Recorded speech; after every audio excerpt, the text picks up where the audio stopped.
네, 안녕하세요 여러분, 니콜입니다. 오늘은 이제 보니 아침 막장 드라마급 로코 시리즈 두 번째 시간인데요. 바로 내 남자친구의 결혼식 함께 볼 거예요. 이 영화 역시 제 기억과 조금 다르더라고요. 그때 당시에는 여자 주인공의 감정이입을 해서 그런지 그닥 그렇게 나쁘게 생각을 안 했었는데 이제 보니 이 여자 주인공 줄리안 굉장히 나쁜 이더라고요.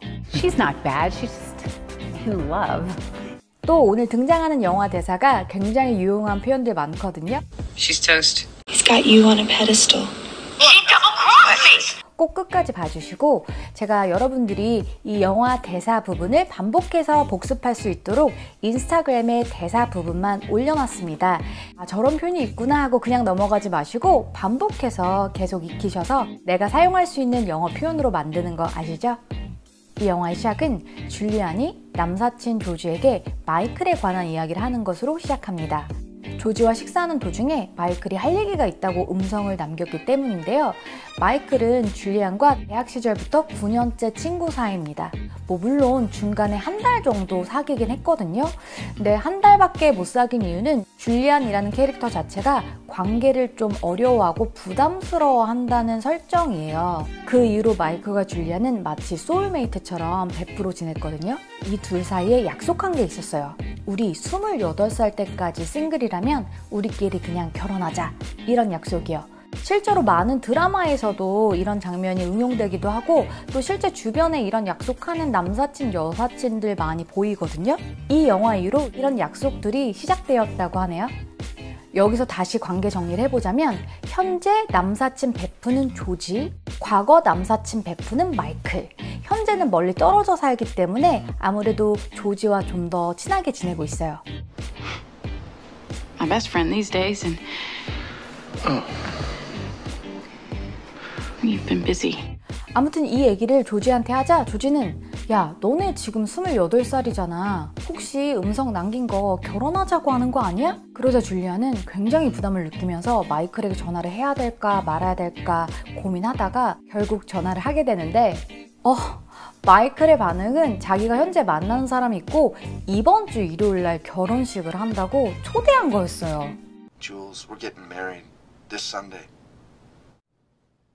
Hello? Hello? Michael, it's Wednesday night. How can you possibly be getting married on Sunday? 막상 4일 후 마이클이 결혼한다는 소식을 들은 줄리안은 이 4일 안에 마이클의 결혼식을 망치겠다, 내가 마이클을 차지하겠다 라고 하면서 마이클이 있는 시카고로 떠납니다. 이게 이해가 되세요? 시카고로 가서 공항에서 만난 마이클, 너무너무 반갑습니다. 막 달려가서 포옹을 하는데 저 뒤에 마이클의 약혼녀 키미가 등장합니다. 와, 너무 예쁜 거죠. 이 당시 캐머런 디아즈는 우리가 얘기하는 금발 미녀의 정석인 것 같아요. 게다가 키미의 아빠는 화이트삭스의 구단주이며 억만장자여서 재력까지 갖추고 성격은 또 얼마나 사랑스럽고 예쁜데요. 키미는 언니 너무 좋아요 라고 하면서 자기 결혼식에 들러리까지 서달라고 합니다. 줄리안은 그런 키미에게 겉으로는 잘 지내려는 척 하면서 She's toast. 오늘의 첫 번째 표현 she's toast는 걔 이제 끝났어, 걔 이제 죽었어, 이런 의미거든요. 그래서 나 큰일 났어, 나 완전 죽었어 이럴 때는 I'm toast 라고 하면 돼요. She's toast. 라고 하며 결혼식을 망칠 계획을 세우죠. 사실 키미도 알고 있어요. 자기 남친이 줄리안을 9년 동안 짝사랑을 지독히도 했다라는 사실을요. 그래서 약간의 불안감과 자격지심을 갖고 있기도 합니다. He's got you on a pedestal. 여기서 pedestal이라는 의미는 받침대라는 뜻이거든요. 받침대 위에 동상을 모셔놓는 것처럼 숭배하다, 존경하다 이런 의미예요. 그는 당신을 숭배해요. 너무너무 좋아한다는 의미겠죠? He's got you on a pedestal. 다음날 마이클, 키미, 줄리안은 가라오케를 갑니다. 사실 키미가 줄리안에게 나 노래 너무 못해서 가라오케 가는 거 싫어한다, 왜 이렇게 마이클은 가라오케를 데려가라는지 모르겠다라고 불평을 했었거든요. 가라오케에 도착한 줄리안과 마이클은 서로 9년이라는 세월만큼 너무너무 서로에 대해 잘 알고 있어요. 너가 이런 술을 좋아하지 않냐, 너는 이렇게 먹는 거 좋아하지 라고 하면서 오랜만에 만나서 더 반가워서 그런지 막 꿍짝이 너무 잘 맞습니다. 키미는 약간 소외감을 느껴요. 그런데 왜 그런 거 있잖아요. 마치 킴이 보란 듯이 줄리안이 마이클에게 더더더더 친한 척하고 더더 꿍짝 잘 맞는 척하고 약간 오버하는 느낌?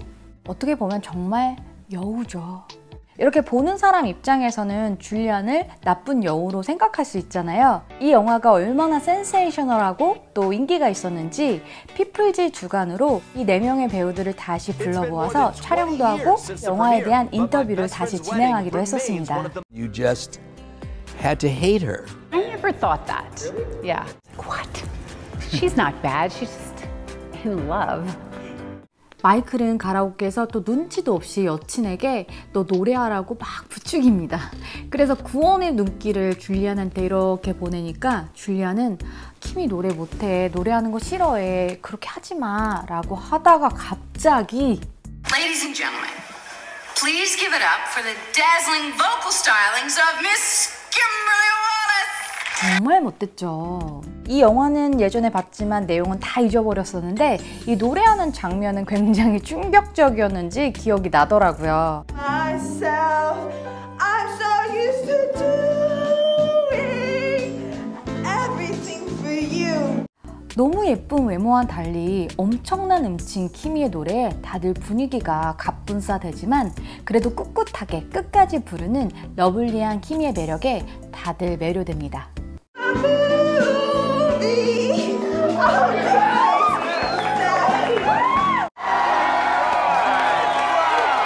줄리안도 사실 키미의 사랑스러운 매력은 인정하는 것 같아요. 가라오케에서 나온 3명, 줄리안은 키미를 챙겨줘야 될 것 같다면서 같이 택시를 탑니다. 타려는 듯 하다가 키미가 아니야 꼭 그러지 않아도 돼 라고 하니까 딱 내리면서 어머 그래? 나 그럼 네 남친이랑 좀 더 놀게 안녕 하면서 키미를 보내버려요. 마이클은 키미의 집안이 너무 부유하다 보니까 장인이 자신의 일을 좀 별로 중요하게 생각하지 않는다는 자격지심을 가지고 있어요. 이 부분을 알고 있던 줄리안은 키미에게 너네 아빠 회사 일자리 하나 줘야 되지 않겠어? 마이클이 지금 얼마나 안 좋은 환경에서 일하고 있는데 막 이러면서 키미를 충동질해요. 그래서 줄리안과 키미는 서로 짜고 마이클에게 좀 새로운 일자리 제안을 하려고 하거든요.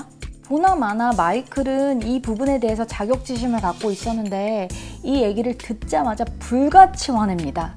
그러자 키미는 바로 꼬리를 내리면서 내가 미안하다, 내가 잘못했다, 난 너 없으면 죽는다 막 이렇게 울고불고 매달리고 또 이런 모습을 보면서 마이클은 마음이 풀려요. 그랬더니 줄리안이 조지한테 전화해서 뭐라는 줄 아세요?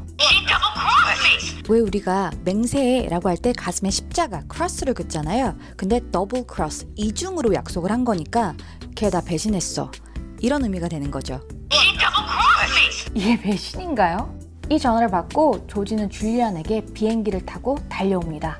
비행기 공포증이 있는데도요. 조지가 혹시 줄리안을 좋아하는 거 아닌가? 둘이 잘 되는 거 아닌가? 이렇게 생각할 수 있잖아요. 하지만 조지는 사실 게이입니다. 여자들한테 어떻게 매력을 어필해야 할지 굉장히 잘 아는 듯 합니다. 식사 자리에 모인 키미의 엄마, 사촌, 언니들, 거기 있는 모든 여자들의 마음을 사로잡아요. 줄리안은 조지와 연인인 척 연기를 해요. 이 자리에서 불편함을 느낀 건 마이클과 줄리안이었어요. 제 개인적인 느낌은 이 둘이 자신들만의 특별한 관계가 끝나가는구나 라고 느끼면서 좀 씁쓸했던 것 같아요. 결국 마음이 불편했던 줄리안은 사실 조지 내 피앙세 아니다 라고 고백을 하고 둘은 서로에게 굉장히 질투를 느끼고 있었음을 인정합니다. 서로의 마음은 사실 그동안 같았던 거죠. 9년 동안 나를 너무너무 좋아했다는 걸 알았던 줄리안, 이제는 마음이 너무 다급해졌어요. 줄리안은 결국 넘지 말아야 될 선을 넘고 맙니다. 바로 키미의 아빠 사무실에 들어가서 이메일을 하나 보내는데 그 내용은 이렇게 키미의 아빠가 이메일을 보낸 것처럼 꾸민 거예요. 하지만 줄리안도 이건 진짜 아니다 싶어서 막 되돌리려고 수습을 하거든요. 근데 이미 늦었죠 뭐. 마이클은 결국 이 일로 키미에게 굉장히 화가 납니다. 그럼에도 불구하고 결국 결혼식을 강행하죠. 결혼식 당일 진짜 이제 다급해진 줄리안은 돌직구로 고백을 하거든요. Choose me. Marry me. Let me make you happy.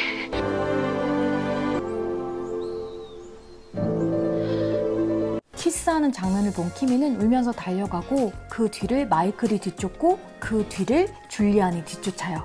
결국 또 이거 어떡하면 좋냐라고 하면서 조지한테 전화를 하거든요. 마이클이 진짜 사랑하는 건 자기라고 빡빡 우기면서 사실 마이클과 키미의 사랑을 인정하지 않던 줄리안은 결국 조지의 직원으로 마이클을 쫓아가서 키미에게 돌아오도록 돕죠. 줄리안은 결국 결혼식 들러리를 서게 되고 씁쓸하지만 진심으로 그 둘을 축하해줍니다. 이런 줄리안이 혼자 있을까봐 이 자리 멋지게 하고 와준 조지. 너무 멋진 친구죠? 여자들이 게이 남사친에 대한 로망이 있잖아요. 그런데 이 로망이 섹스 앤 더 시티에서 시작된 줄 알았는데 이제 보니 내 남자친구의 결혼식에서부터 시작된 거 아닐까요? 여러분, 줄리안은 애매모호한 남사친이었던 마이클을 정말 사랑했던 걸까요? 아니면 그냥 갑자기 결혼한다고 하니까 아쉬웠던 걸까요? 댓글로 반응 주시면 저에게 매우 큰 힘 되겠습니다. 여러분, 좋아요, 구독, 알림 설정까지 부탁드려요.